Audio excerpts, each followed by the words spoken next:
Assalamualaikum warahmatullahi wabarakatuh. Kami kami akan membahas mengenai struktur dan pengembangan akar. Saya Imam Syafi'i Bastian tidak sendiri, ditemani oleh teman saya Audina Siva Angelina dan Safira Alivia Ramadan.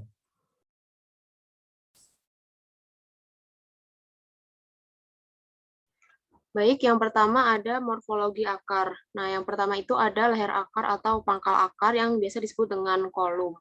Jadi, leher atau pangkal akar ini merupakan bagian akar yang bersambungan dengan pangkal batang dari akar. Nah, selanjutnya ada ujung akar atau yang disebut apex radicis. Jadi, bagian ujung akar ini merupakan bagian akar yang paling muda dan terdiri atas jaringan-jaringan yang masih dapat mengalami pertumbuhan. Selanjutnya ada batang akar atau corpus radicis. Jadi bagian corpus radicis ini merupakan bagian akar yang terdapat antara leher akar dan ujungnya. Selanjutnya ada cabang-cabang akar atau radix lateralis, merupakan bagian-bagian akar yang tak langsung bersambungan dengan pangkal batang, tetapi tetap keluar gitu dari akar pokoknya. Dan masing-masing dari cabang akar ini dapat mengadakan percabangan lagi. Selanjutnya ada serabut akar atau nama lainnya itu fibrilla radicalis. Jadi fibrilla radicalis ini merupakan cabang-cabang akar yang halus dan bentuk seperti serabut. Bentuknya itu serabut gitu. Selanjutnya ada rambut-rambut akar atau bulu-bulu akar. Nama lainnya itu pilus radicalis. Dan jadi rambut atau bulu akar ini merupakan bagian akar yang sesungguhnya itu hanyalah merupakan penonjolan gitu dari sel-sel kulit luar akar yang panjang. Bentuknya itu seperti bulu atau rambut, maka dari itu disebut sebagai rambut akar atau bulu-bulu akar. Nah, dengan adanya rambut atau bulu akar ini, bidang penyerapan dari suatu tanaman itu akan menjadi lebih luas sehingga lebih banyak air dan zat-zat yang dapat untuk diserap. Selanjutnya ada tudung akar atau kalitra, yaitu merupakan bagian akar yang letaknya paling ujung, terdiri atas jaringan-jaringan yang berguna gitu untuk melindungi akar yang masih muda atau lemah. Boleh next. Nah, ini ada bagian-bagiannya ya. Yang pertama itu ada leher atau pangkal akar, kolum. Kemudian ada batang akar atau corpus radicis. Selanjutnya ada cabang dari akar ya, itu keluar dari akar pokoknya. Kemudian ada rambut akar atau bulu akar yang dapat memperluas bidang penyerapan. Selanjutnya ada serabut akar atau fibrilla radicalis, kemudian ujung akar dan juga tudung akar. Jadi ujung dan tudung itu berbeda ya. Seringkali itu masih banyak yang terkecoh gitu antara ujung dan tudung. Oke, boleh di next.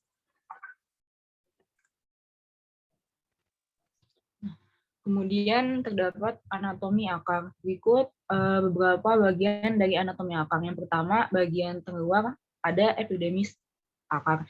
Sel epidermis akar berdinding tipis dan umumnya tidak terdapat kutikula. Epidermis akar dapat membentuk suatu tonjolan untuk menjadi rambut akar. Kemudian di bawah epidermis akar terdapat korteks akar. Korteks akar biasanya berukuran lebih lebar daripada korteks batang. Korteks akar terdiri atas sel-sel parenkim yang umumnya berfungsi sebagai penyimpanan. Kemudian di bawahnya lagi terdapat bagian endodermis akar. Endodermis merupakan batas antara bagian dalam akar dengan korteks. Akar primer memiliki pita Kaspari di dinding menjadi endodermis. Boleh dilanjut.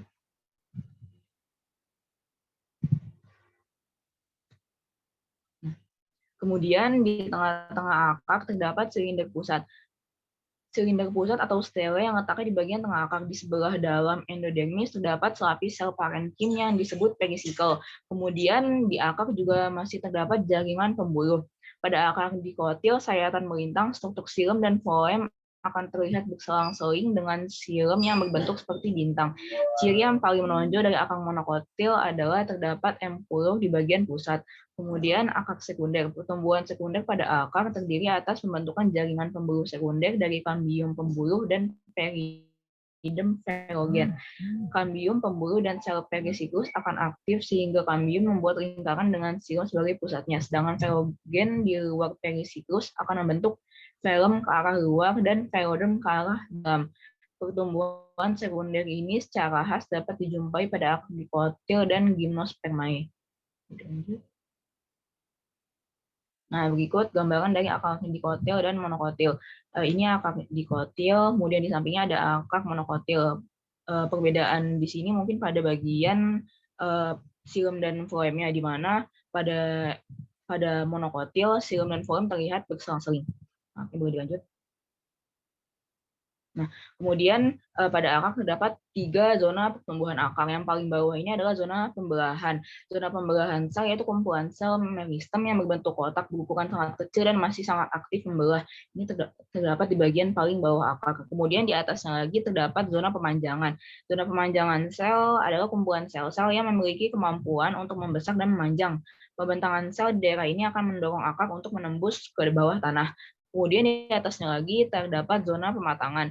Zona pematangan ini bisa disebut juga sebagai zona diferensiasi atau sel-sel yang mengalami proses diferensiasi atau pematangan, sehingga memiliki struktur dan fungsi khusus. Epidermis pada daerah diferensiasi sudah terdiferensiasi dan tumbuh berbuah akar, xilem, dan floem.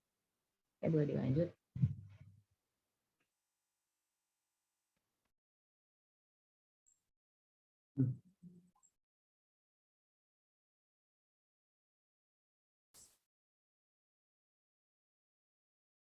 Oke. Yang berikutnya ada jenis-jenis akar. Sistem perakaran sendiri itu dibagi menjadi 2. Secara umum, kebanyakan yang pertama itu ada akar tunggang atau tapered system. Kebanyakan tumbuhan berbiji memiliki sistem perakaran yang terdiri dari akar utama yang besar, tumbuh dari radikula, dan memiliki akar lateral yang bercabangan kecil dan banyak. Pada tumbuhan berkayu, akar akan mengalami pertumbuhan sekunder. Perakaran jenis ini mampu membuat tumbuhan kokoh karena memiliki banyak akar lateral dan akar utama. Dan terus yang kedua adalah sistem perakaran serabut atau fibrous root system. Kebanyakan pada monokotil dan beberapa jenis eudicot. Pada sistem perakaran ini radikula mati segera setelah perkenyabahan atau perkecambahan, sehingga akar utama tidak tumbuh. Sementara akar-akar independen akan tumbuh sepanjang hidupnya. Ini contoh dari akar tunggang atau tapered system.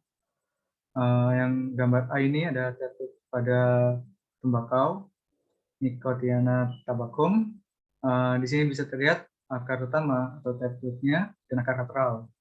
Dan yang gambar B ini adalah lobak, sudah jelas akar lateral, akar utamanya. Dan ini adalah contoh dari perakaran serabut. Di sini ada bekas, ini dari umbi gladiol. Di sini ada bekas radikulanya, di sini radikulanya tidak tumbuh, justru mati. Dan di sekitarnya ini, tonjolan-tonjolan kecil ini adalah bakal dari akarnya. Berikutnya ada modifikasi akar. Modifikasi akar yang pertama ada storage root. Di sini tadi ada umbi lobak. Di sini digunakan untuk menyimpan cadangan makanan, air, atau nutrisi lain. Yang kedua ini ada adventitious root dan pop root atau akar penunjang atau penunggang. Akar yang gambar A ini pada palm atau palm kecil, dia punya adventitious root pada dasar batangnya. Ini mengakibatkan dia punya kapasitas absorpsi yang lebih ekstra dan stabil. Yang gambar B ini adalah pandan screw pine atau pandanus. Dia punya adventitious root yang cukup panjang, sehingga dia bisa menstabilkan diri. Dan yang C ini juga. Terus yang D ini adalah tumbuhan screw pine atau pandanus yang sudah lebih dewasa. Ya, akar adventitious-nya, akar penunjangnya dia lebih panjang lagi, dia sampai ke atas. Bahkan melebihi batang dan cabang. Yang berikutnya ini ada akar filamen atau akar aerial pada anggrek. Jadi dia punya jaringan filamen yang dapat isi udara atau air, tergantung pada situasi kondisi lingkungannya. Terus yang berikutnya di kanan ini ada akar kontraktil. Jadi pada di sini bisa dilihat dia epidermis akar ya, dia seperti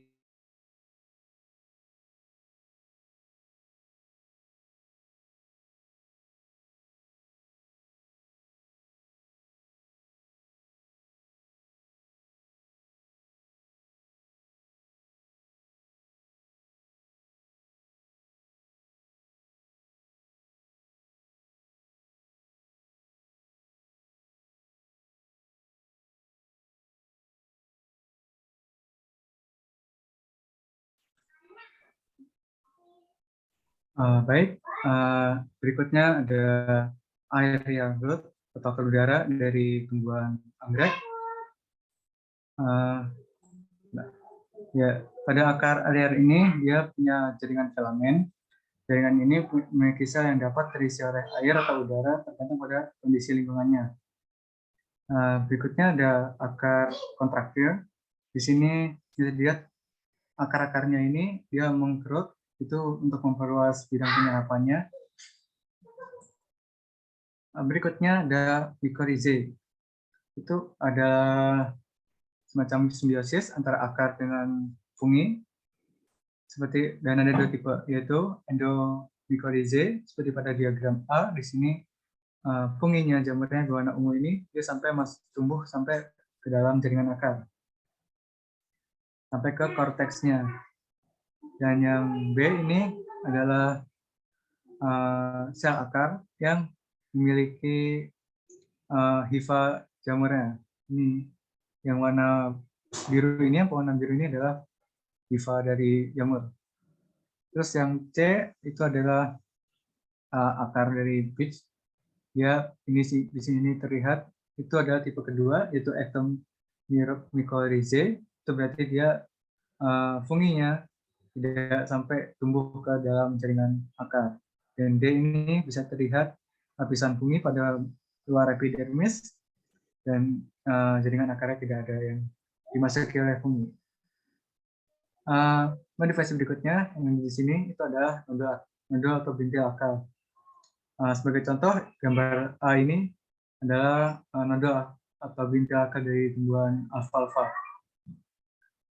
Pada dalam bintil akar ini terdapat bakteri yang dapat mengabsorpsi nitrogen dari atmosfer ya, untuk mengkonvertnya menjadi amonia, yang sangat esensial untuk tanaman itu untuk membuat asam amino. Sementara gambar B ini adalah di bawah mikroskop penampang dari bintil akar. Di situ bisa terlihat penuh dengan bakteri. Ya, bentuknya lonjong-lonjong itu adalah bakteri nitrifikasi. Ini pada tumbuhan Vigna unguiculata. Modifikasi berikutnya ini adalah